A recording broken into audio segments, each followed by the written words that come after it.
Oke, selamat siang teman-teman Minerba, Subdit Pengawasan Teknik. Saat ini saya Stefanus Tambunan bersama Profesor Rido Kristawantimena dalam rangka menindaklanjuti acara kegiatan webinar kita mengenai pengolahan geoteknik pertambangan. Kita ingin bertanya lah, diskusi pertanyaan yang telah dikumpulkan yang teman-teman ikuti kemarin. Kita akan coba mau elaborasi lebih lagi ke Profesor Rido. Kita nanti akan bagi beberapa pertanyaan ini dan kita kumpulkan untuk acara ini. Memang semua yang pertanyaan ini yang belum terjawab pada saat acara webinar kemarin. Mungkin Prof. Rido, selamat siang nih Pak Prof. Rido nih. Selamat siang. Udah mengganggu waktunya nih. Jadi mungkin saya kesini ingin mencoba mengelaborasi lagi lah pertanyaan dari beberapa teman-teman yang ikut acara webinar pengolahan geoteknik pertambangan. Mungkin sebelum saya mencoba bertanya-tanya lebih banyak ini, mungkin ada sepatah dua patah kata dari Prof. Rido pada teman-teman yang ada. Oke, baik. Selamat siang. Assalamualaikum warahmatullahi wabarakatuh. Jadi saya hanya komen untuk webinar yang kemarin. Memang benar-benar menurut saya sangat baik karena topik yang kita bahas juga geotek, semua pekerjaan di tambang, tidak cuma di tambang, maksudnya di sipil juga ada, itu pasti membutuhkan geotek. Dan diskusi yang kemarin pentingnya geotek menurut saya sangat baik. Itu dulu. Oke, guys, jadi vlogger. Kami nggak bertele-tele, saya akan coba untuk menanyakan pada Prof. Rido. Jadi untuk pertanyaan yang kita sudah kumpulkan ini ada berapa 56 pertanyaan. Nah, untuk yang pertama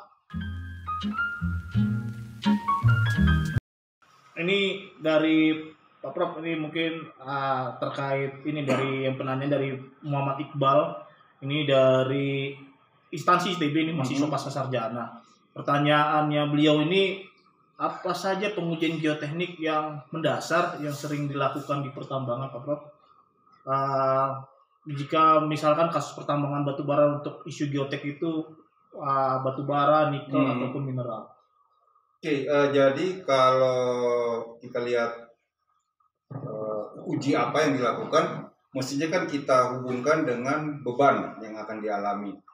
Nah, kalau kita bikin konstruksi itu bebannya itu cuma 3 sebenarnya yang dasar. Beban tekan, beban tarik, dan beban geser. Sehingga ujinya mestinya ya paling tidak 3 itu. Jadi yang untuk tahu kekuatan terhadap tekanan, uji UCS, terhadap geseran uji geser, direct shear, dan terhadap tarikan ya uji tarik, kita bisa pakai Brazilian. Hampir sama, baik untuk batu bara maupun untuk mineral, ujinya gitu. Oke, jadi mungkin sudah terjawab ya Pak Iqbal dari Pak Prof. Jadi untuk pengujiannya itu tidak ada membedakan komoditas, itu sama saja. Jadi beliau jelaskan.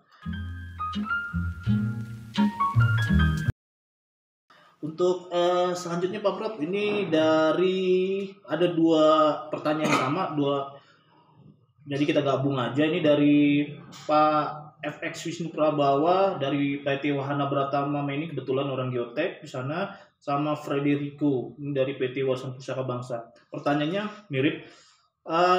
Kira-kira Pak Prof, ini pendekatan praktis apa gitu untuk menentukan kekuatan massa batuan pada suatu area tambang jika misalkan data lab batuan itu tidak tersedia? Terus itu aja Pak Prof. Oke. Kalau bicara pendekatan, data tidak ada, yang paling bisa kita lakukan klasifikasi. Jadi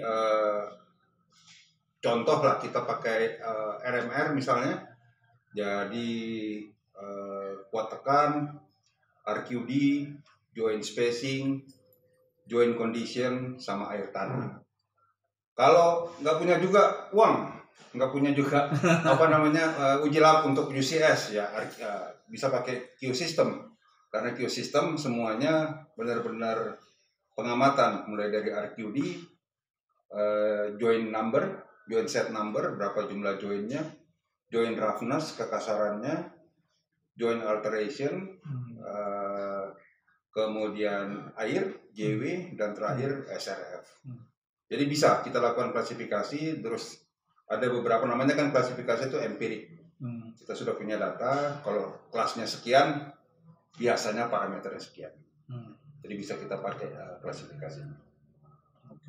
Nah itu komprehensif betul itu penjelasannya.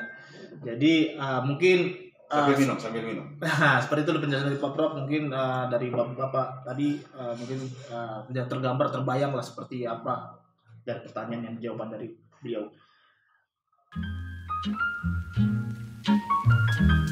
Oke, ini ada lagi mengenai tambang bawah tanah nih Pak Prof. Jadi dari Posma Ranto Siagian, ini kebetulan inspektur tambang di Dirjen Minerba. Apa data geoteknik yang krusial dalam memilih sistem penyanggaan tambang bawah tanah Pak Prof? Oke, kalau bicara data geoteknik, kembali lagi kuat tekan, geser, dan tarik. Tergantung nanti beban yang yang dialami penyangga kita seperti apa gitu ya. Kalau mau empirik juga bisa, karena kalau kita bicara metode empirik kan setelah kita dapat kelas massa batuannya, kita bisa memperkirakan estimasi supportnya. Kita bisa pakai Q system terutama. Kalaupun dapat Q aksennya atau Q-nya kan kita bisa dapat estimasi support. Oke, jadi kalau saya bisa simpulkan, saya tarik kesimpulan itu sama saja dengan untuk tambang terbuka gitu, tetap ada kekuatan dari batuan itu. Betul. Ya, itu.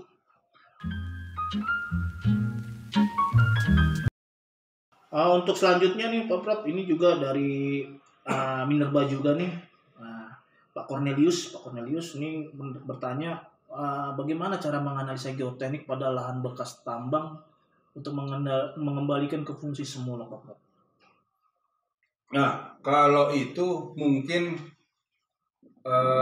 artinya kalau lahan bekas tambang, kalau dia open pit, artinya kan bisa ditimbun balik, bisa didiamkan. Kalau kita bicara open pit kedalaman 1 kilo kan nggak mungkin juga timbun balik. Jadi yang bisa kita lakukan adalah menjaga stabilitas lereng yang setinggi 1 kilo itu misalnya kan ya.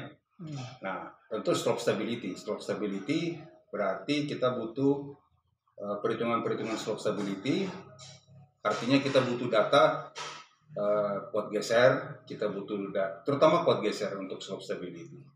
Kalau dia mau ditimbun balik, artinya kan kita butuh juga daya dukung agar pada saat kita melakukan timbun balik, alat yang untuk menimbun balik itu nggak ambruk. Jadi kalau mau timbun balik kita butuh daya dukung, kemudian juga mungkin kuat geser untuk material timbunannya harus seperti apa menimbunnya, dan kalau dia tidak bisa ditimbun balik, ya kita piara lerengnya, tentu kembali lagi kuat geser yang kita butuh. Ya, oke, itu seperti itu penjelasannya.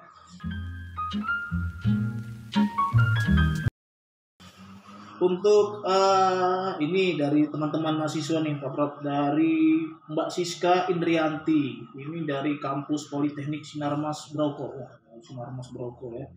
Seberapa pentingkah FK pada lereng tambang Pak Prof? Ini dari teman-teman mahasiswa Pak. Ya, gini, kalau saya FK itu kan paling singkatnya itu adalah rasio antara kekuatan terhadap beban. Kita selalu mau rasio ini di atas 1, artinya kekuatan lebih tinggi dari beban. Ini penting, tetapi yang paling penting juga sebenarnya menurut saya berapa yang mau kita pakai. 1,5, 1,3, 1,2. Nah, kita bicara data. Semakin lengkap data kita, semakin yakin kita dengan datanya, semakin yakin kita dengan perhitungannya, mestinya kita bisa menggunakan FK yang lebih rendah. Tapi kalau kita baru mulai, datanya juga kurang, FK-nya harus semakin tinggi. Jadi FK penting, tetapi yang lebih penting lagi, FK berapa yang mau kita tambah. Semoga menjawab ya Mbak Siska ya.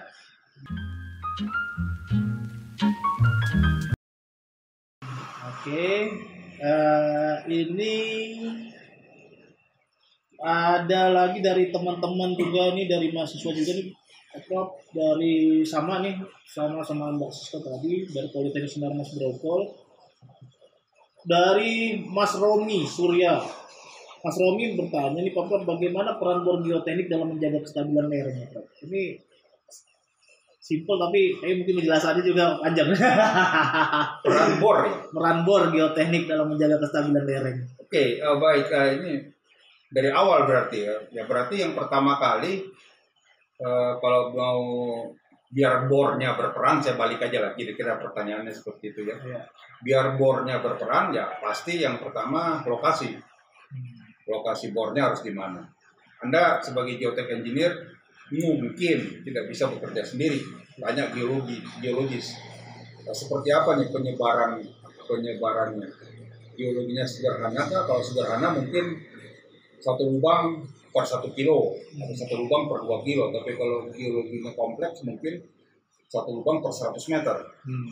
Ya, sehingga benar-benar informasi yang kita dapat itu representatif terhadap masa batuan. Nah, baru dari situ karena sudah dapat sampelnya, ya tesnya. Atau mungkin sebelum tes bagaimana menghandle sampel yang baik dari bor itu, bagaimana mendeskripsi sampelnya. Jadi kalau mau lubang bornya berperan, ya itu dia perencanaan. Kemudian pada saat pelaksanaan harus bisa benar-benar membornya, benar-benar deskripsi bornya, ngambil sampelnya benar-benar, baru habis itu milih jenis tesnya juga harus benar-benar. Ya, seperti itu. Wajib kan? Itu pentingnya bor geoteknik di dalam menganalisa kestabilan dalam lereng tambang.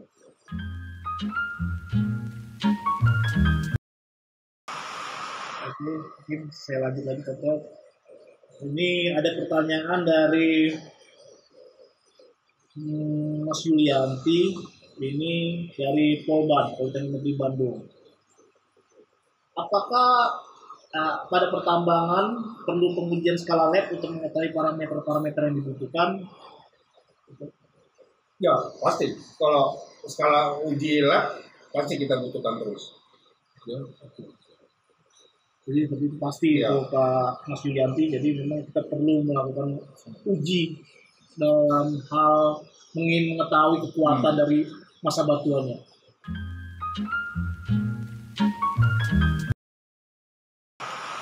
Oke, untuk pertanyaan selanjutnya ini dari Pak Ari Mulyadi dari PT Harpa Indonesia. Pertanyaan beliau ini, apabila sampel tidak dapat diambil dengan bor inti disebabkan materialnya hancur atau sangat lunak, bagaimana cara pembobotannya? Oke, kalau nggak dapat sampel, maka mungkin pertanyaannya pembobotan itu pembobotan di klasifikasi masa batuan kan ya. Jadi berarti kita punya masalah RQD yang sangat rendah. Tinggal keberanian Bapak mau pakai 0 atau mau pakai berapa. Kalau memang betul-betul loose, meskipun 0 katanya, kalau menurut yang mengusulkan yang sering pakai RQD, Barton itu bilang meskipun 0, pakailah 10 minimum RQD. Jadi pasti pembuatannya RQD-nya akan rendah.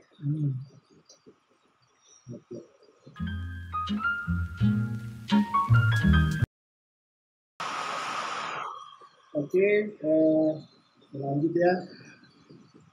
Ini dari Mas Tri Artanto dari PT Pama. Ini bertanya, apakah SNI yang baru terkait kegempaan di bangunan bisa diaplikasikan ke lereng tambang? Hati-hati kalau pakai gempa, karena gempa itu untuk bangunan itu adalah percepatan di batuan dasarnya. Artinya kita punya struktur yang stiff di atasnya, kemudian struktur ini kan digoyang seperti ini kalau untuk bangunan. Sedangkan kalau lereng tambang kan semuanya kita goyang, tidak melihat pengaruh pergerakan tanah ini terhadap yang di atasnya. Nah, percepatan gempanya yang perlu hati-hati karena saya nggak tahu selama ini saya apakah kalau di daerah itu gempanya 0,2 atau 0,1 G misalnya ya, 0,1 G menurut peta gempa di situ daerahnya 0,1 G. Apakah kalau kita mendesain lereng kita pakai 0,1 G? Kan 0,1 G itu terjadinya mungkin per 500 tahun. Atau mungkin skala periode ulangnya 100 tahun. Nah, mungkin itu yang kita perlu diskusikan lah kapan-kapan gitu ya. Apakah kita perlu pakai 0,1 G yang akan datang setiap 500 tahun, yang kita juga tidak tahu. Kemudian juga G itu apakah, ini pertanyaan paling mendasar, percepatan gempa itu kita treat sama dengan percepatan gravitasi. Karena kalau kita mau pakai perhitungan statis, F sama dengan M kali A, oke lah kalau gravitasi berat sama dengan massa kali gravitasi. Tapi kalau yang ke sana, percepatan horizontal, apakah massa kali percepatan horizontal gaya ke sana? Itu yang kita perlu. Karena kalau mungkin kita bisa pakai itu, tapi mungkin juga tidak. Itu yang masih perlu jadi bahan diskusi. Betul. Karena kalau percepatan gravitasi kan bekerja terus.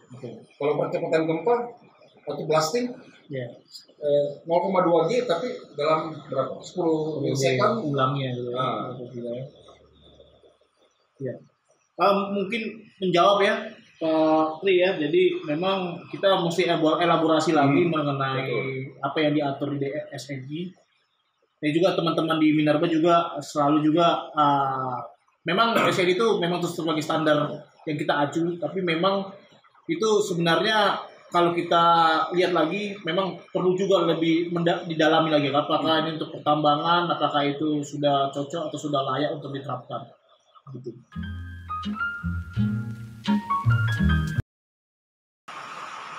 Oke Bapak, ini kalau ini dari teman-teman Inspektur Tambang dari Bu Ana Wabiana ini menanyakan sama ada juga dari dosen ini kolega Pak dari Unsur tapi ini Pak Indra Permanajati ini menanyakan hal yang sama. Apakah analisa faktor keselamatan untuk apakah analisa faktor keamanan untuk tanah dan batuan berbeda metodenya? Ya, ini materi kuis kalau di ITB. Bedanya analisis lereng tanah dengan lereng batuan. Beda, karena kalau lereng tanah itu longsornya terlepasnya ikatan butir. Tetapi kalau lereng yang batuan, dia longsornya kan pada bidang diskontinu, bukan karena batunya pecah. Tapi kalau tanah, karena tanahnya hancur. Jadi kalau lereng tanah kita bisa pakai yang Bishop, Morgenstern, Jambu dan seterusnya. Tapi kalau lereng batu kita bisa pakai metode stratigrafis. Jadi beda metodenya karena mekanisme longsornya juga beda. Jadi berbeda untuk perlakuan untuk menganalisa faktor keamanan pada tanah dan batuan. Oke. Gua menjawab.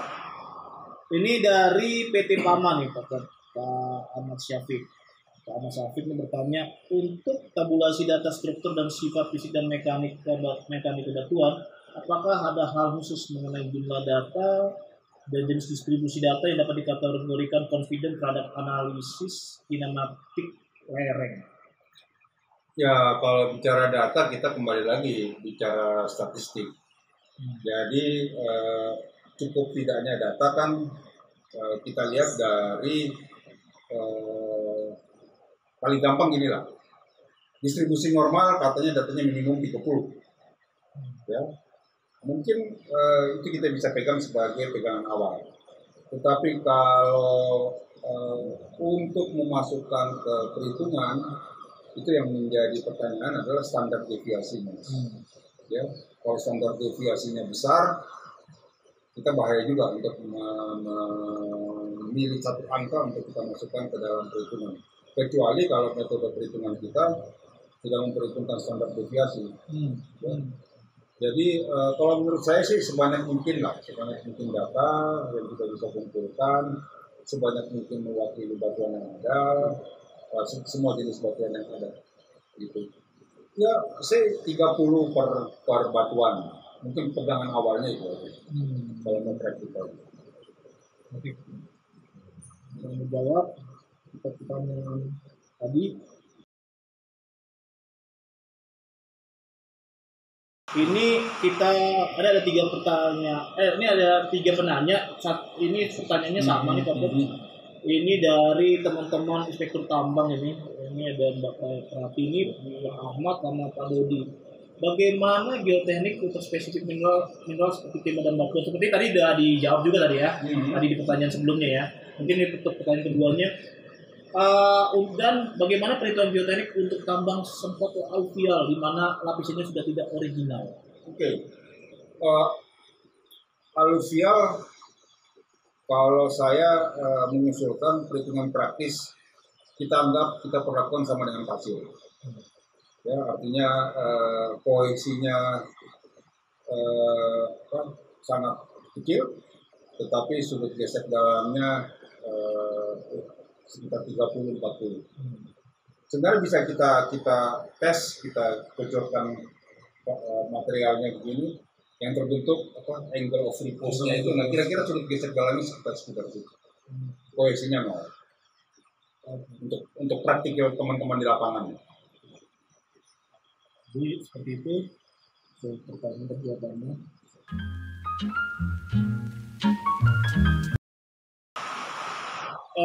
Ini dari teman-teman mahasiswa lagi nih, ini dari Institut Teknologi Medan, Mas Adi Kurniawan ini. Apa yang menyebabkan karakteristik batuan di Indonesia berbeda dengan negara lain? Nah, kalau siapa namanya tadi? Ade. Nah, kalau Ade ikut webinar itu saya masih ingat Pak Ian Adrian saya yang bilang tuh. Kenapa material kita lebih mudah, lebih lunak, lebih lemah dibanding negara lain karena umur geologinya lebih rendah, lebih muda dibandingkan umur geologi batuan-batuan yang ada di Australia, misalnya di Australia. Kemudian juga curah hujan kita jauh lebih tinggi, ya. Jadi itu yang membedakan material kita dengan tempat lain. Jadi dari perspektif geologinya Pak? Ya, betul, geologi, peristiwa geologinya dan umur geologinya.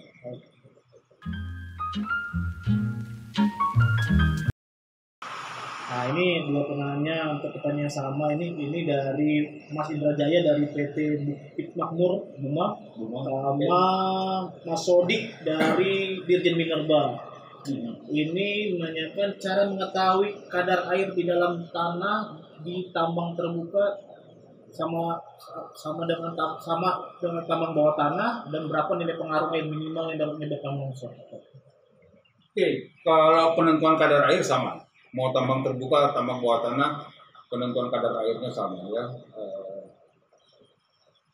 Dari prinsip penentuan sifat fisik lah, ditimbang dalam kondisi natural, ditimbang dalam kondisi jenuh, ditimbang dalam kondisi jenuh yang digantung, ditimbang dalam kondisi kering, nanti ada humus-humusnya bisa dilihat untuk penentuan kadar air. Nah, kalau kadar air berapa yang bikin buntu harus dihitung. Ya, harus dihitung. Misalnya kadar air 10% kekuatannya di sini, kadar air 15% kekuatannya turun terus. Kan air akan mempengaruhi kekuatan, menurunkan kekuatan. Nah, tidak bisa kita bilang kalau kadar airnya sekian, berapa kadar air minimum atau kadar air maksimum yang bisa ditahan sebelum dia longsor, nggak bisa. Kita harus, karena itu ada fungsi porositas di situ, ada fungsi kadar air natural di situ, itu yang jadi harus dites setelah dapat berapa kadar airnya baru disimulasikan kalau semuanya terisi air seperti itu. Oke.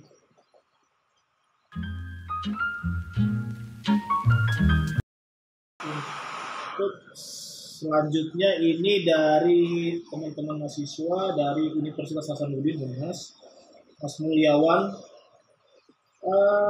Ini dia menanyakan bagaimana perbedaan mencari FK lereng dan terowongan dalam stamina. Mungkin saya juga agak sedikit bingung nih. Mungkin Ya mungkin bagaimana menghitung FK lereng, bagaimana oke. menghitung FK terowongan kali ya.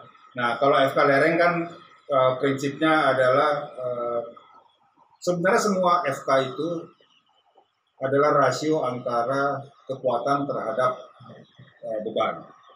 Kalau di lereng berarti kalau dia batu, rasio antara kekuatan gesernya terhadap beban gesernya. Jadi apakah dia akan menguncurkannya? Nah kalau dia tanah, rasio antara kuat gesernya juga, tetapi ikatan antar bukir dengan bebannya juga. Apakah kemudian dia akan longsor? Kalau terowongan,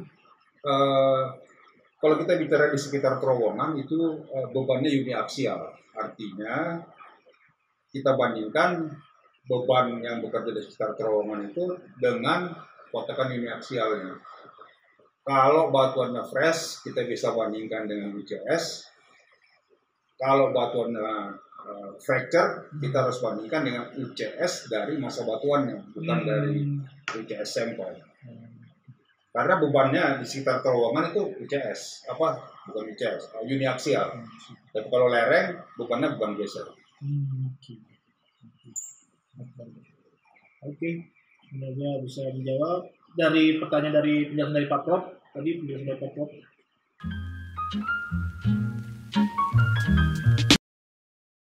Oke, untuk selanjutnya ini penanya ini menanyakan hal yang sama ini dari Mas Henry dari Dirjen Minerba sama Mas Romi dari PT Tommy Utama. Untuk daerah yang mempunyai struktur geologi yang banyak, baik patahan ataupun sesar, apakah memungkinkan daya dukung tanah untuk pembuatan terowongan terhadap hasil geotek dapat dipertanggungjawabkan secara ilmiah? Dan faktor apa saja yang sangat perlu diperhatikan dari sisi geoteknik dalam pembangunan terowongan dalam proses penambangan bawah tanah? Oke. Kita sebagai geotek engineer tidak ada batuan yang tidak bisa diterowong. Ya, jadi pada semua batuan kita bisa bikin terowongan. Tinggal bagaimana caranya kita melakukan perhitungan yang benar. Jadi batuannya buruk pun kita bisa mengerowong, tetapi memang konsekuensinya nanti supportnya sangat mahal. Ada satu tambang bawah tanah biasanya biaya penerowongannya 120 juta per meter. Begitu dia menerobos batuan yang sangat buruk, dia bisa 3 miliar per meter. Jadi bisa berapa tuh? 10 kali, 30 kali, hampir 30 kali. Nah, semua kita bisa terowong. Tinggal bagaimana cara, apakah mau keluar uang, itu aja. Lereng juga sama, batuannya buruk kita bisa bikin lereng sebelum kita bikin beton. Dapat tembok beton kan ya, tembok beton. Nah, tinggal masalahnya biaya yang kita buat dinding penahan ini apakah kembali modalnya dengan material yang bisa kita ambil, yang bisa kita pakai. Kalau geotek engineer sih, mestinya semua bisa ditambang, semua bisa diterowong, lereng bisa dibuat. Seburuk apapun ini, tinggal uangnya, mau atau enggak. Ujung-ujungnya uang. Uang. Ujung-ujungnya uang, betul lah. Kalau di pertambangan. Oke, mungkin saya lanjut lagi Pak. Siap.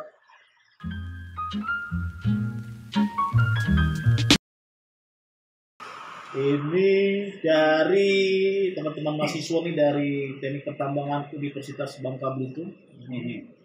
Ini Mbak Suset Maria. Bagi pertanyaannya Mbak Suset ini bagaimana cara menghindari geohazard dalam ilmu geoteknik? Kalau kita geohazard itu kan bahaya geologi ya. Bahaya geologi. Nggak bisa dihindari. bahaya itu ada di situ gitu ya. Ya. Apalagi kita bekerja di Indonesia, biohazardnya kita semua tahu lah, kita di ring of fire dan segala macam. Jadi menurut saya sih ya jangan dihindari, tidak bisa, bukan jangan dihindari, tidak bisa dihindari, tinggal bagaimana kita mengendalikan dia. Mulai dari mengenali, mitigasi dan seterusnya.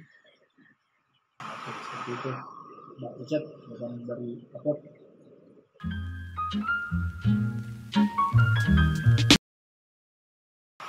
Ini ada juga nih pertanyaan yang sama, ini dua penanya. Ini dari Mas Agus dari BPK, keuangan. Sama Mas Laude itu dari Universitas Haluoleo. Ini pertanyaannya, apakah yang menjadi kendala dalam geoteknik pada pertambangan mineral dan batu bara? Geoteknik, kalau masalah yang menjadi kendala untuk geoteknik di mineral batu bara adalah yang pertama itu adalah kalau menurut saya data kita kadang-kadang terbatas. Apalagi kalau kita bicara tambang, bagaimana mengeluarkan biaya sedikit mungkin untuk mendapatkan hasil yang sebesar mungkin. Nah, sehingga kadang-kadang kita perlu, teman-teman geotek di lapangan perlu meyakinkan yang punya uang supaya datanya ditambah. Jadi problem pertama dengan geotek itu data yang sedikit. Kemudian yang kedua interpretasinya. Kita melakukan pemboran 3 lubang, apakah 3 lubang ini cukup untuk 1 pit? Apakah 4 lubang ini, apakah harus 4 lubang? Apakah harus 6 lubang? Itu. Jadi masalah utama adalah data, kalau menurut saya, yang biasanya kurang. Kemudian interpretasi. Ya, setelah datanya ada, interpretasi. Ya, begitu.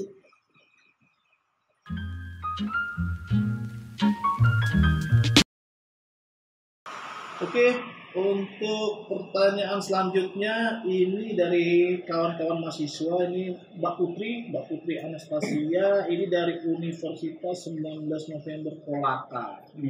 Ini menanyakan mengenai parameter apa yang dibutuhkan dalam menganalisa suatu lereng yang menggunakan software Phase2, Slide 5 dan RS3. Oke, tergantung. Phase 2 RS itu slide, oke. Phase 2 itu seingat saya itu kan finite element. Finite element artinya untuk menghitung bebannya kita perlu Young's modulus, kita perlu density, kalau kita perhitungannya elastik ya. Kemudian kalau kita perhitungannya elastoplastik, kita butuh kohesi sudut gesek dalam juga untuk apakah dia masuk plastik atau masih di elastik. Dan untuk dibandingkan dengan kekuatannya kita butuh kohesi dan sudut gesek dalam. Itu kalau pakai phase 2. Kalau pakai slide sama lah. Slide lebih sederhana karena dia kan kesetimbangan batas. Kita hanya butuh rasio antara kuat geser dengan bebannya. Berarti kuat geser kita bicara kohesi sudut gesek dalam, bebannya kita bicara gamma, unit weight, berat jenis lah ya. Terus RS3 sama. RS3 tuh phase 2 atau RS2 dalam 3 dimensi. Jadi sama finite element, Young's modulus, kohesi sudut gesek dalam, density. Oke.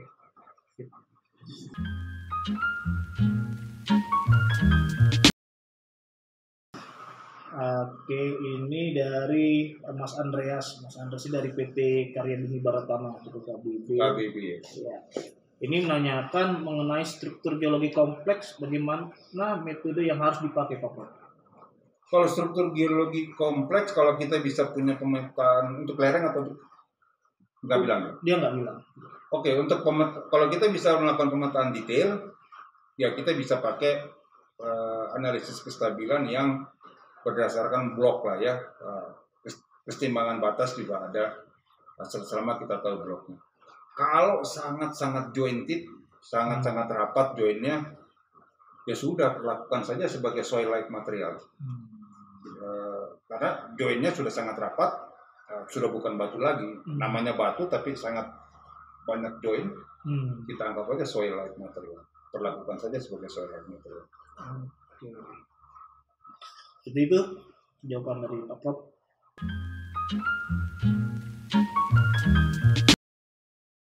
Ini kita lanjut ke Prof ya. Ini dari Mas Romi dari PT Tommy Utama. Ini menanyakan mengenai faktor apa saja yang sangat perlu diperhatikan dari sisi geoteknik dalam pembangunan terowongan di dalam proses penambangan bawah tanah, Pak Prof. Sama, artinya yang kita butuhkan, kita sebenarnya kalau bicara geoteknik, kita bicara membandingkan antara kekuatan dan beban. Ya, jadi mau terowongan, mau lereng, selama kita punya data kekuatan, selama kita punya atau kita bisa menghitung bebannya, kemudian kita bandingkan antara kekuatan dan beban, ya kita bisa menganalisis. Gitu. Jadi datanya itu juga sama, data kekuatan dan data beban. Oke, seperti itu.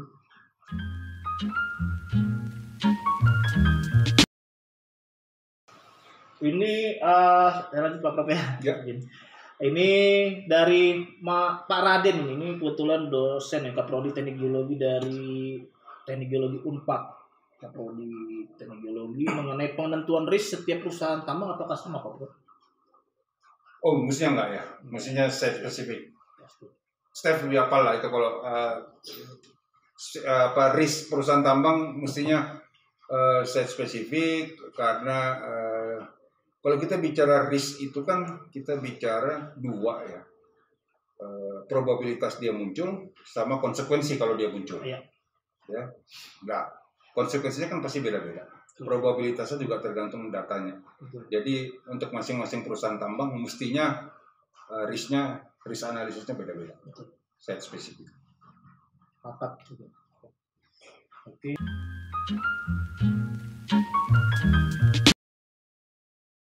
Itu jawabannya. Ini kita lanjut lagi nih dari teman-teman mahasiswa ini dari Institut Teknologi Nasional Yogyakarta, Mas Muhammad Saiful. Ini menanyakan mengenai kondisi keruntuhan seperti apa yang harus dipilih dalam pemilihan kriteria runtuh menurut beberapa ahli. Itu aja. Kriteria runtuh. Iya, kriteria runtuh. Kriteria runtuh yang paling sederhana morkulom. Ya, yang paling sederhana morkulom. Kita bisa pilih baik apakah dia akan runtuh secara geser ataupun dia akan runtuh akibat sigma 1 sigma 3 major atau minor principal stress. Kita bisa pakai Hook Brown ya. Kita bisa pakai macam-macam lah, ada kriteria yang lain, tapi dua yang populer itu kan morkulom dan Hook Brown sekarang. Saya pikir itu yang kita bisa pakai.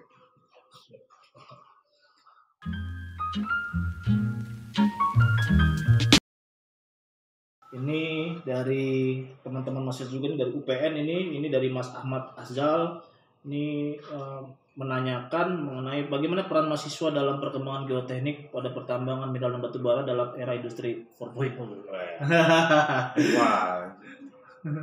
Udah, kalau menurut saya mahasiswa bisa berperan banyak, tapi ya itu kuliah yang benar lah. Pasti bisa berperan. Kuliah yang benar, bikin PR ya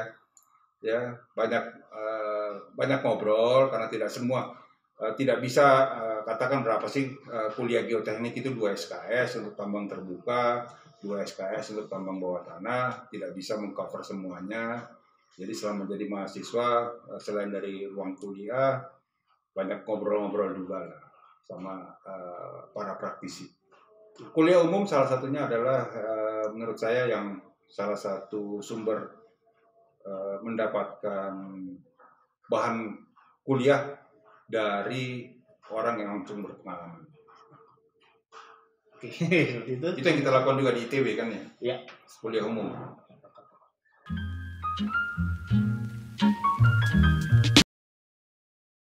Ini ada 2 penanya nih menanyakan hal sama. Ini dari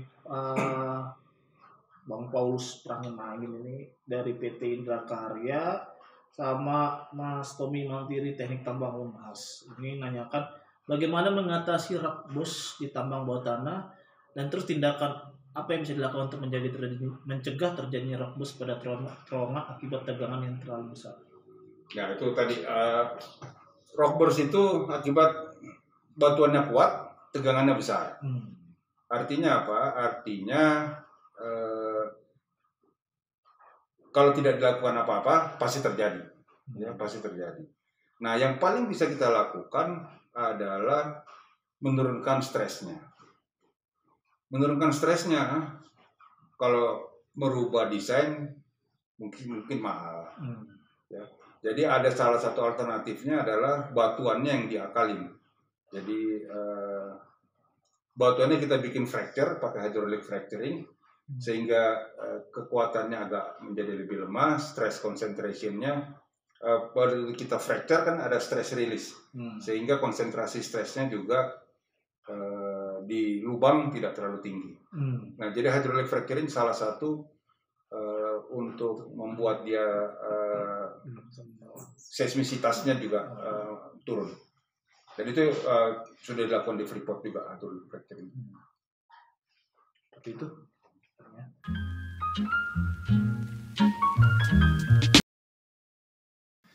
Ini dari teman-teman Minerba di Perspektif Tambang ini dari Mas Doni Widodo.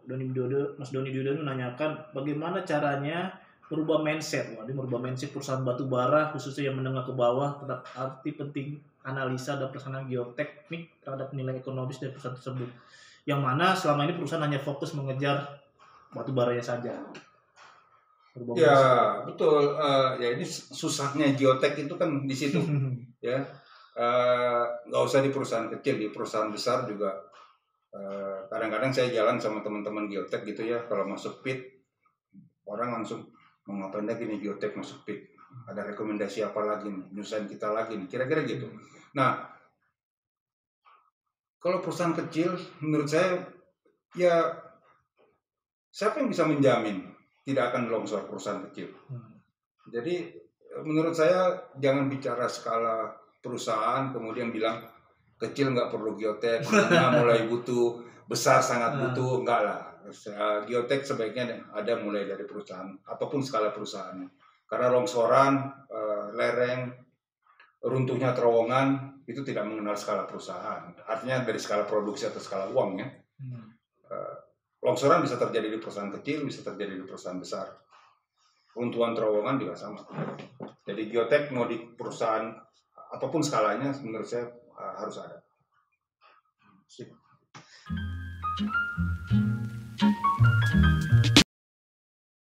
Mantap. Oke, ini dari Pak Sukaryadi, kebetulan beliau ini Kepala Teknik Tambang Titian Utama Tanah Bumbu. Pak Rido Krisnawati Mena, apa kelemahan dan keunggulan dari metode rancangan empirik?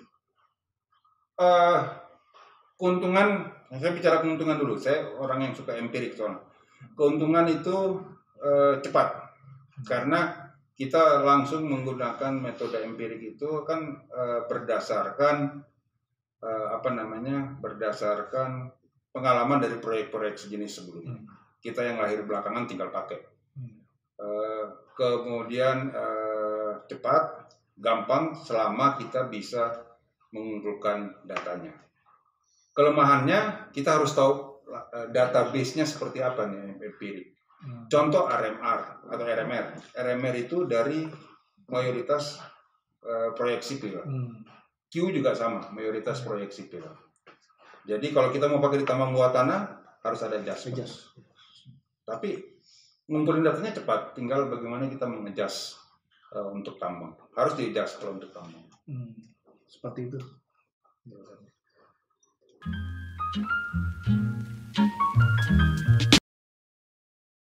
Oke, ini dari Mas Muhammad Sabtaji. Ini inspektur tambang juga dari Dirjen Minerba. Ini menanyakan bagaimana perancangan, monitoring, dan mitigasi efektif untuk mencegah suatu tambang yang terpotensi longsor akibat likuifaksi. Likuifaksi, oke. Kalau menurut saya sih yang paling gampang itu kita tetap mengadakan monitoring perpindahan displacement. Ya. Likuifaksi itu kan terjadi kalau gempa, artinya pasir itu katanya berubah. Saya bukan expert juga di bidang likuifaksi, tapi katanya pasir itu berubah menjadi berbentuk liquid. Jadi dia karena gempa kemudian bisa kayak mengalir. Nah, jadi saya pikir sih monitoring displacement secara rutin. Jadi begitu displacementnya naik secara mendadak kita udah langsung tahu. Oke. Ya. Seperti itu jawabannya. Jadi ini kita lanjut.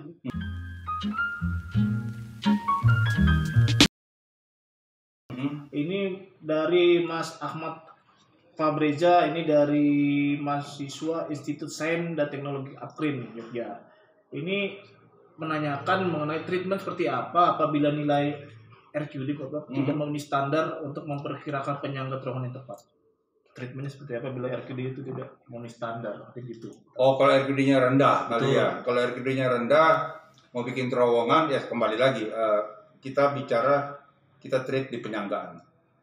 Artinya kalau RQD-nya sangat rendah, mendekati 0, artinya kan batuannya sangat hancur. Yang tadi saya bilang, geotek engineer seburuk apapun batuan, kalau dia diperintahkan untuk menerobos, dia harus bisa menerobos. Nah, tinggal penyanggaannya yang harus diatur. Apakah mungkin jadi lebih mahal, itu urusan lain.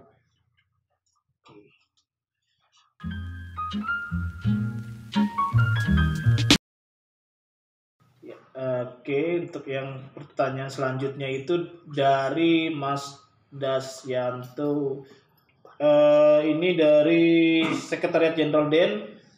Ini ingin menanyakan mengenai bagaimana implementasi teknologi geoteknik pada pertambangan di masa depan.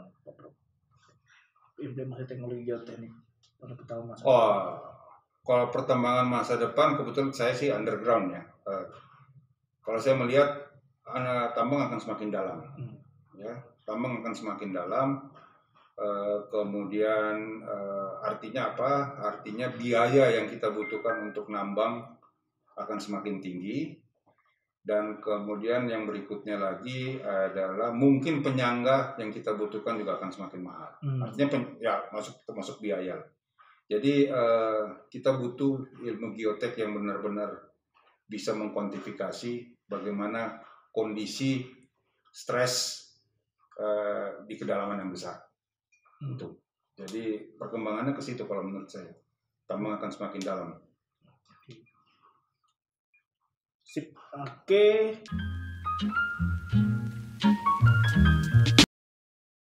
Untuk pertanyaan selanjutnya ini dari Mas Rorido Utobalian. Ini mahasiswa Universitas Palangkaraya.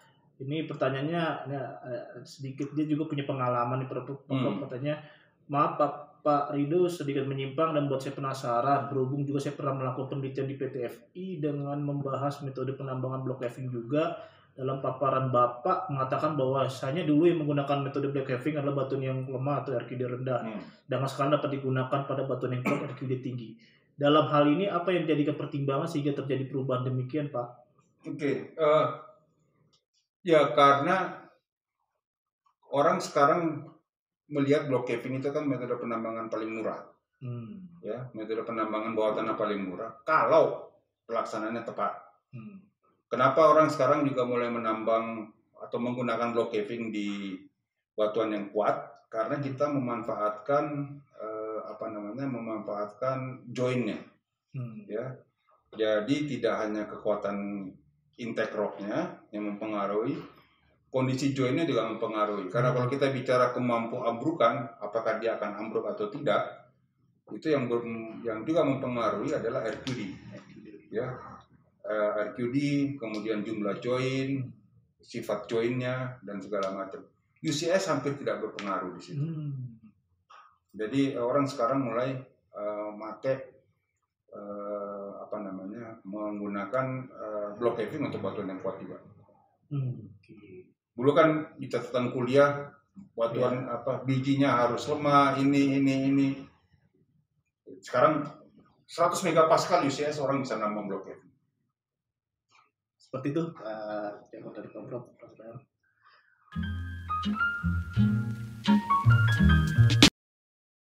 Perterakan. Ini untuk pertanyaan selanjutnya itu dari Mas Firja Febrian dari SDM Kepri. Ada 4 pertanyaan dari Mas Mirza ini. Mungkin satu-satu. Pertama untuk material pasir, metode yang cocok untuk paling mendekati yang diterapkan dalam penanganan pasir. Contohnya model persamaan jambu, hookbrae atau apa? Itu pertanyaan pertama. Untuk yang kedua, apabila material leju pedal kondisi loose dan jenuh air, apakah masih dapat diperhitungkan kemantapan lerengnya? Apakah bisa dan bagaimana metodenya? Untuk yang pertanyaan ketiga, data atau parameter teknis apa saja yang diperlukan untuk menentukan perhitungan geoteknik dan peredakan kestabilan pada lereng tambang. Untuk yang keempat, untuk material pasir, loose material. Oh, ini 3 nih, yang 4 dan 1 kayak berhubungan ini. Jadi 3 pertanyaan terkait. Yang pertama itu model yang cocok mendekati untuk kegiatan penambahan pasir, misalkan untuk loose material apakah persamaan jambu atau hook and brae. Semua bisa kan. Jadi ujung-ujungnya awalnya itu tinggal kita assign berapa properties untuk si pasir. Yang tadi saya bilang, kita mungkin harus mengassign kohesi sangat rendah dengan sudut gesek dalam sekitar 30, 35 ya. Ini pengalaman praktikal lah. Ya, jambu, bishop, hook and brae semua kan membutuhkan sudut gesek dalam dan kohesi. Selama kita bisa punya itu sih bisa dipakai metodenya. Kemudian tadi ada air. Pertanyaan keduanya kan air. Jenuh air tetap bisa. Kita bisa pakai density jenuh. Kemudian muka airnya kita taruh. Kalau sangat pesimis kita bisa taruh muka air sama dengan muka lereng. Itu juga salah satu pendekatan yang konvensional. Jadi bisa kalau ada air. Kemudian yang ketiga tadi? Ya, ini terkait data teknis apa saja yang diperlukan untuk menentukan. Sama. Itu kohesi, sudut gesek dalam, density itu yang paling umum lah. Kohesi sudut gesek dalam untuk kekuatan, density untuk beban. Sehingga kita bisa membandingkan kekuatan terhadap beban.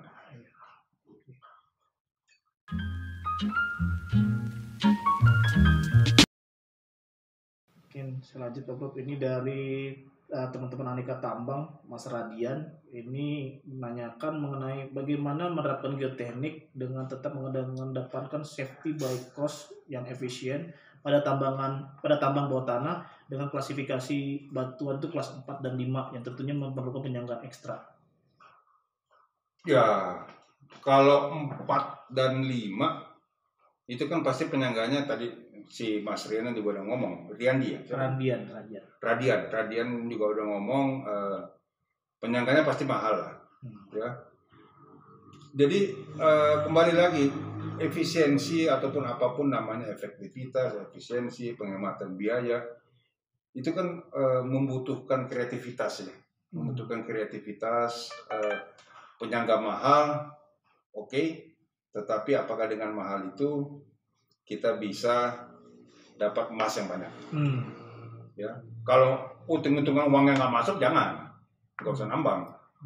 Ya, tapi kembali lagi geotech engineer sih disuruh bikin terowongan di mana aja dia bisa bikin. Tinggal mau nggak yang punya uang, misalnya pakai steel set, yang mungkin per meternya mahal. Bukan mungkin, pasti per meternya lebih mahal dibandingkan kalau dia hanya butuh rockboard gitu.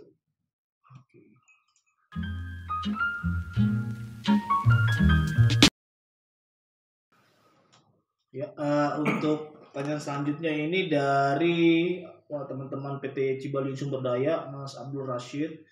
Ini bagaimana mengetahui deformasi RMR secara visualisasi di tambang underground? Deformasi. Kalau masih kecil tidak bisa secara visual. Kita bicara deformasi terowongan, kita bicara deformasi berapa sih? 2 mili, 3 mili, ya paling maksimum 1 cm mungkin kalau batuannya kuat. tidak teramati oleh visual. Sehingga kalau dia sudah sangat-sangat besar deformasinya tapi masih bisa ditahan katakan dengan wire mesh, itu bisa kita lakukan visual. Tapi kalau deformasi yang kecil saya tidak menyarankan pemantauan dengan visual untuk visualisasinya. Gunakan aja peralatan. Kita bisa dapat data yang lebih lebih kuantitatif, bukan lebih, data yang kuantitatif daripada memperkirakan pakai mata susah karena deformasinya kecil ya. Oke.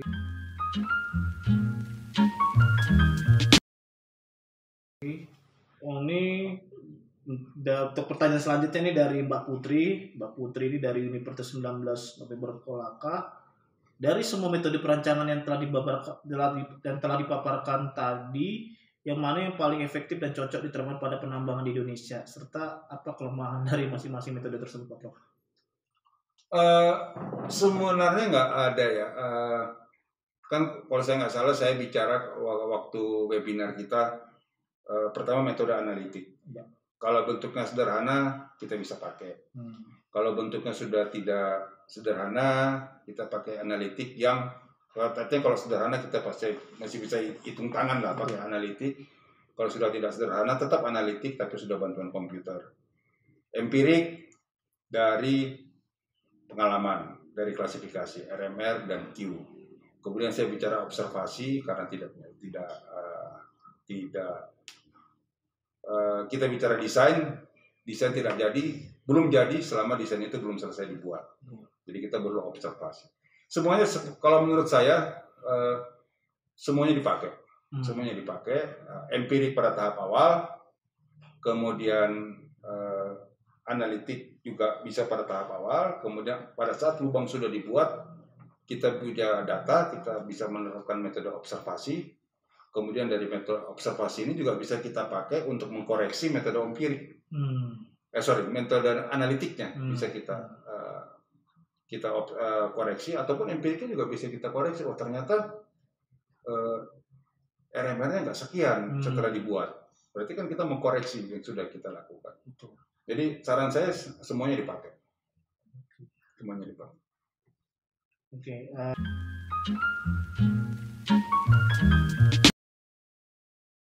Kalau untuk pertanyaan selanjutnya ini dari teman-teman Antam lagi, Prof. Ini dari Mas Taufik Ahmad. Ini dalam melakukan desain penyanggaan dan bukaan sering dapatkan perbedaan desain beban runtuh. Berdasarkan pengalaman Bapak untuk di Wycroft, jenis beban runtuh seperti apa yang lebih sering terbentuk? Tergantung dari Wycroftnya.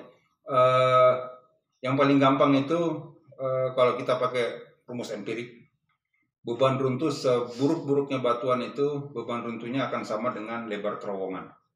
Jadi kalau terowongannya 5 meter, dia akan yang membuat beban juga 5 meter.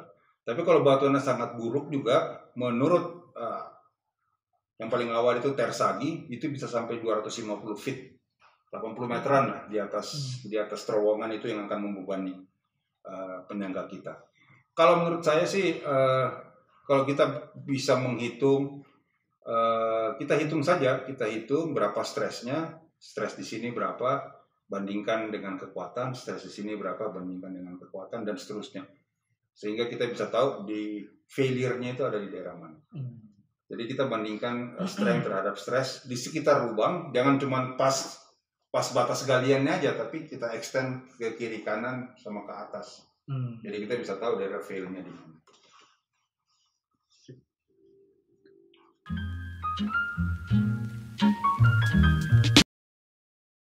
Oke, untuk pertanyaan selanjutnya ini dari Mas Ade Kurniawan dari Institut Teknologi Medan. Ini menanyakan mengenai penyusunan apa saja yang harus dilakukan dalam pembuatan terowongan tambang bawah tanah dengan menggunakan sistem RMR dan Q system. Oke. Kalau tambang bawah tanah, RMR itu kan dari sipil.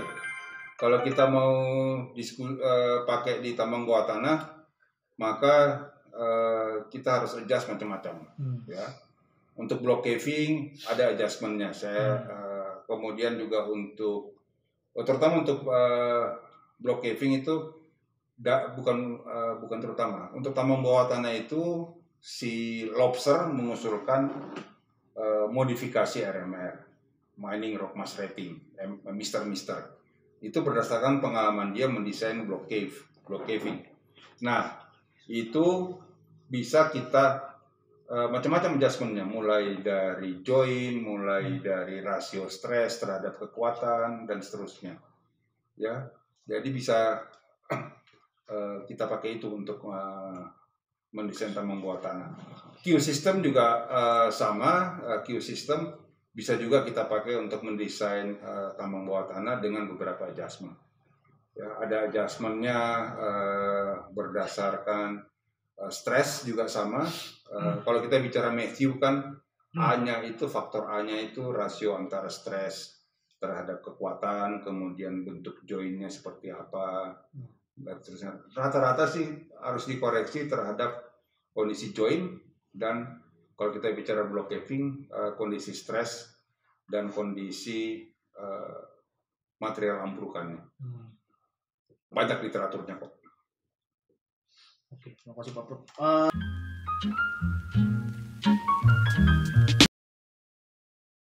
Untuk pertanyaan selanjutnya ini dari Mas Yudi, ini dari SDM Kalimantan Barat. Bagaimana karakteristik geoteknik pada penambangan logam di Kalimantan dengan metode geoteknik saat ini khususnya underground? Apakah terdapat anomali yang sulit direkayasa? Wah, kita harus lihat site-nya ya. Kalau itu, ya, karena geoteknik kita bisa punya peta geologi 1 banding berapa lembar geologi itu, 1 banding 50.000, 1 banding ya 50.000 ya.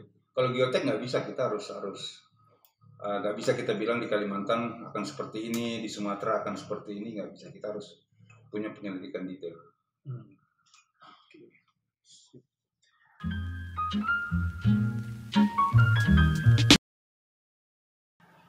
Untuk pertanyaan selanjutnya nih dari teman-teman mahasiswa lagi, ini dari Teknik Geologi Unsur.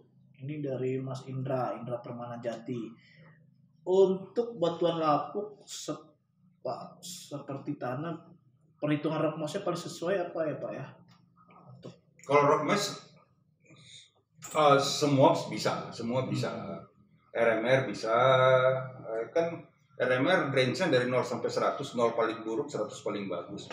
Q juga sama, dari 1/10.000 ya, 0,001 sampai 1.000 atau 10.000 nilai Q-nya. Bisa semua. Selama kita bisa mengkuantifikasi seburuk apa batuannya, kita bisa lakukan. Oke.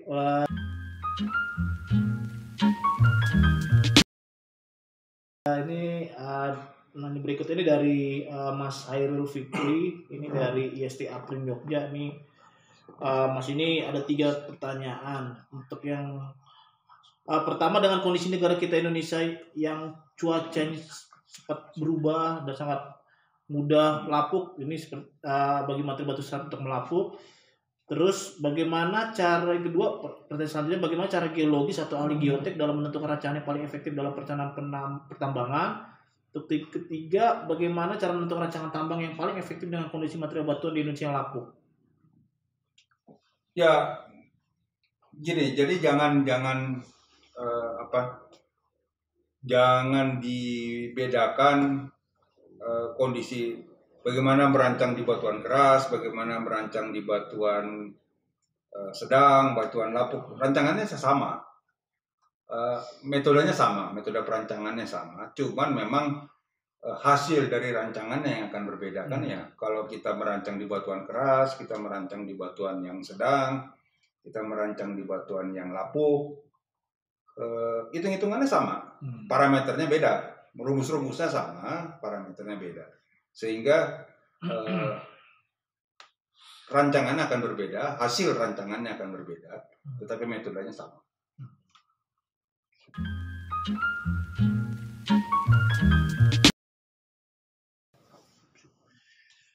Oke, ini 2 penanya menanyakan hal yang sama. Ini dari pertama dari Muhammad Mas Muhammad Miroji dari PT MH Ukul. Yang kedua ini dari teman mahasiswa Mas Arif Kurniawan dari IST Aprin Jogja. Pertanyaannya itu bagaimana lama memprediksi kapan waktu longsor dengan akurasi yang cukup optimis serta dari kondisi krek yang ada dan sudah ada pemantauan robotik. Yang kedua bagaimana memprediksi kapan waktu longsor. Oh ini sama nih. Jadi pertanyaan sama juga nih. Jadi pertanyaannya dari penanya ini bagaimana memprediksi kapan waktu longsor dengan akurasi yang cukup optimis Pak Prof?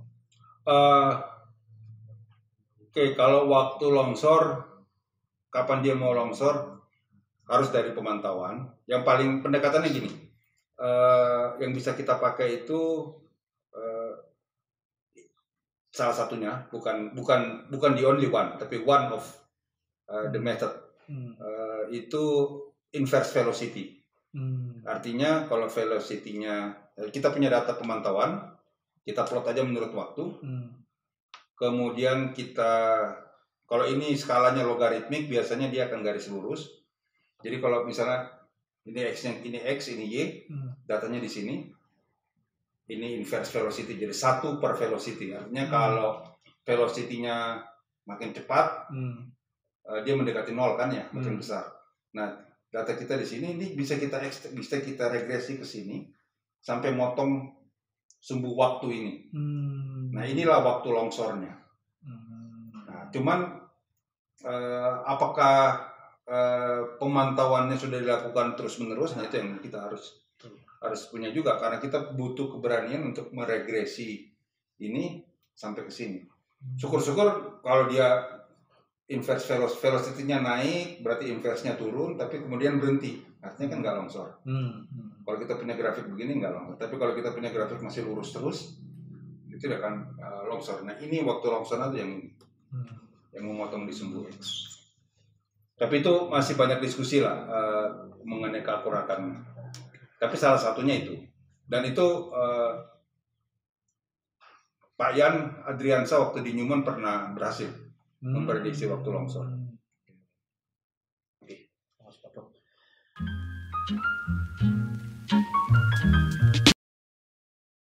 Ini kini penanya terakhir nih Pak Prof. Ini dari Mas Syawin Solatu dari Jen Minerba. Ini nanyakan mohon penjelasannya bagaimana mendapatkan parameter-parameter tanah dan lainnya untuk perhitungan stabilitas lereng baik untuk galian maupun timbunan. Kemudian parameter tanah mana yang dapat didasarkan atas hasil pengujian lab, lapangan maupun korelasi empiris serta bagaimana asumsi muka air tanah pada kondisi drain dan undrain. Oke, kalau timbunan kita bisa pakai data lab, kemudian kita bisa lakukan sedikit adjustment. Karena sampel sebesar cangkir saya ini kan bagaimana dia mewakili satu pit gitu ya, pasti kan harus ada adjustment. Untuk galiannya, tadi kan pertanyaannya galian, jadi untuk lerengnya. Untuk timbunannya pasti, kalau timbunannya udah ada, kita ngambil sampel di timbunan, meskipun susah ya, karena lepas-lepas. Atau kita kurangi, kita reduksi hasil untuk parameter untuk galian, untuk lereng, kita reduksi supaya kita bisa pakai untuk galian. Ya katakanlah 70, bukan angka yang tidak harus dipegang nih angkanya yang saya sebutkan. Katakanlah 70%, 60%, 50% dari kekuatannya di lereng, 50%, 60%, 70% dari yang di lereng kita pakai untuk yang di timbunan. Kalau untuk muka tadi apa? Drain sama undrain, kondisi drain sama undrain Pak. Drain sama undrain ya tesnya apakah triaksialnya undrain atau triaksialnya drain, itu tesnya aja yang kita bedakan. Kan kalau apalagi yang menyerupai tanah kan triaksialnya bisa macam-macam, bisa UU, bisa CU, consolidated undrain dan seterusnya. Oke, itu begitu Pak Prof. Jadi dari penanya terakhir, ya begitu teman-teman. Mungkin dari penjelasan yang tadi saya tangkap, saya dengarin itu memang penjelasan dari Prof sebegitu komprehensif, mudah mencerna. Mungkin teman-teman yang backgroundnya juga bukan ilmu kebumian kayak tambang, geologi, dari penjelasan beliau itu membumi, mudah dicerna. Saya juga udah memahaminya gitu dengan penjelasan walaupun itu teknis sekali tapi dengan bahasa yang sangat sederhana. Jadi begitu Pak Prof, terima kasih banyak. Sama-sama. Atas waktunya, udah meluangkan waktu bagi saya untuk ya mau nanyakan yang pertanyaan yang belum terjawab kemarin Pak Prof. Ya ini terima kasih banyak nih Pak Prof. Mungkin saya mewakili dari teman-teman di Subdit SDPT Pak Prof, dari Pak Kasubdit, Pak Kapolsek dan teman-teman Inspektur Tambang DPT untuk ucapkan terima kasih banyak atas bantuannya kepada kami. Ya acara kami sudah semua lancar gitu Pak Prof, dan 3.000 ya peserta ya. 3.000 peserta, ini amazing banget ini 3.000K gitu, 3.000 peserta ini. Semoga bermanfaat ilmunya. Mungkin dari Pak Prof ada kata-kata penutup atau pesan bagi kami saya sih gitu. Nggak banyak pesan karena saya cuma mengharapkan ajang tukar pengalaman seperti ini antara regulator, akademisi dan praktisi, dan juga mungkin nanti bisa melibatkan mahasiswa yang lebih banyak atau sekalian mahasiswa diminta presentasi soal penelitian atau apa yang bisa kita lihat seperti apa. Itu saya sangat mengharapkan ini berjalan terus itu, Steph. Ya, dan saya siap ikutan lah kalau diajak. Siap. Saya pikir itu. Ya, oke. Terima kasih. Mungkin saya tutup acara ini ya namanya diskusi lah, bincang-bincang lah. Jadi saya cuma mungkin pesan ini ya cuma ini aja lah pesan buat tadi kayak beliau sampaikan, mungkin acara seperti ini memang sangat bermanfaat, bisa kita kita tambah lagi kita topik-topik mengenai isu teknis gitu kan, yang mungkin selama ini isu teknis ini banyak tapi belum terangkat di permukaan gitu. Jadi memang penting kalau kita untuk sharing mengenai inilah kondisi pertambangan, apalagi khusus teknis. Ya begitu saja dari saya. Terima kasih banyak atas waktunya Pak Prof ya. Sama-sama. Ya, oke. Saya cuma